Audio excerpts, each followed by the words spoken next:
Hey everyone, it's Matt, aka Tech Ranger, and today we're going to be taking a look at the Starfield Creations update, the one that introduced mods to Starfield finally. And in this video, I wanted to take a look at the menu itself and just kind of show you around, more geared towards people who are new to modding. And if you're not, we'll be talking about a few bugs as well with the whole update. If you enjoyed the video, leave a like down below, and if you're not subscribed already, feel free to subscribe. We're going to be taking a look at a lot of Starfield things, also getting into some more just non-mod related content, but then also just Starfield mods in general, because there's gonna be a lot. So that said, let's take a look at the Starfield Creations menu, look at some of the great things about it, and then maybe the not so great things about it, like that pesky sound bug at the moment.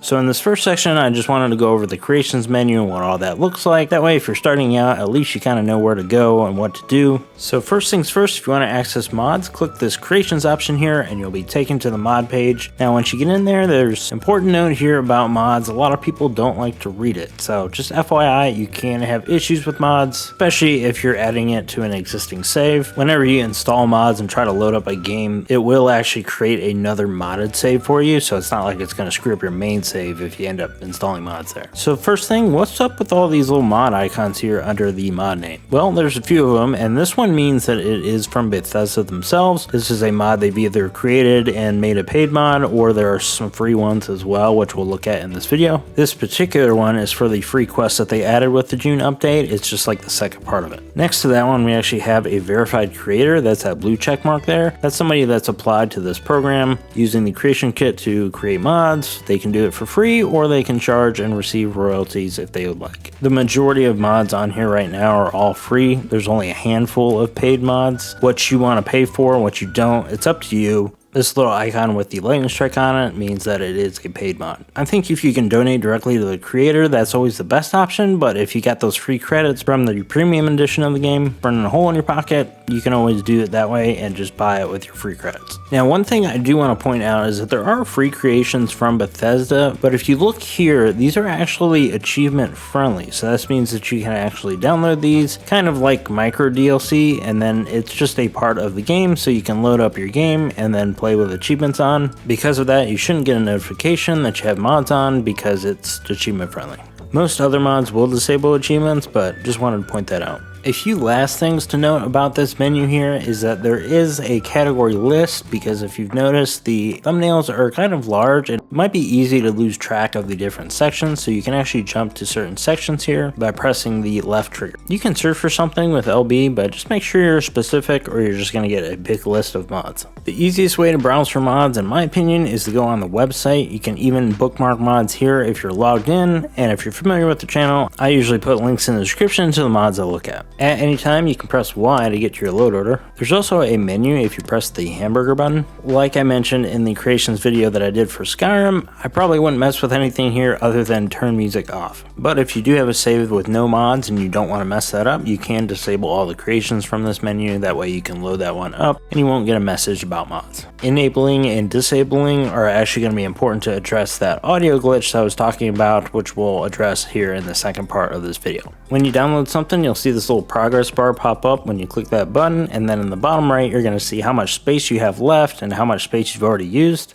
The mod limit on console is a lot more than Skyrim and Fallout. If you click on a mod and you really like that mod and you like the creator and you want to check out more of them, just check out that view more by author button. On Skyrim, it was a little bit different. You just had to go up to the mod author's name. In this case, there's an actual button for it, and then it will take you to other mods that the creator has made and put on Bethesda.net. Now, when you back out of the menu, you'll see this. However, you're probably going to want to also close your game. That way you can reload the game entirely. Sometimes you'll get lucky and install a mod, load right into your game, and it'll work. But most of the time, you're going to want to close out of your game, make sure everything works. So we know our way around creations a little bit, but now let's talk a little bit about what's not so great that I mentioned earlier.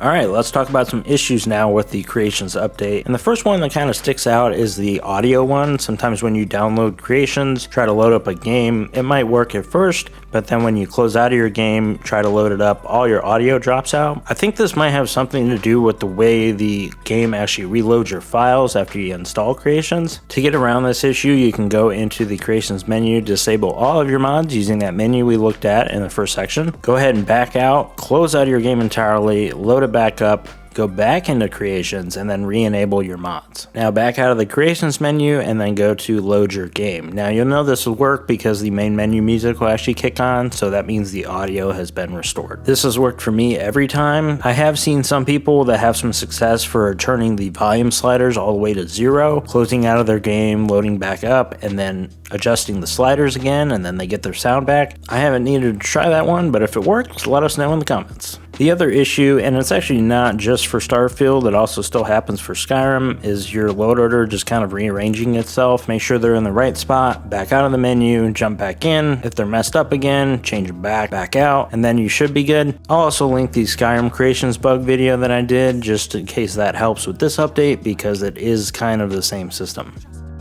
Well, hopefully that was all helpful. It's a lot, but once you kind of know your way around the menus and everything like that and just start playing with mods, you kind of know what's out there as far as like the audio bug and the mods rearranging themselves. You'll have a much better experience because at least you know a thing or two about a thing or two. I'm going to have a link in the description to the Bethesda Discord as well as the Starfield mods Reddit, so if you guys are having issues with a particular mod, you can check there and see if there's anything about it. But that's it for me. Thank you so much for watching, and I'll see you all in the next video.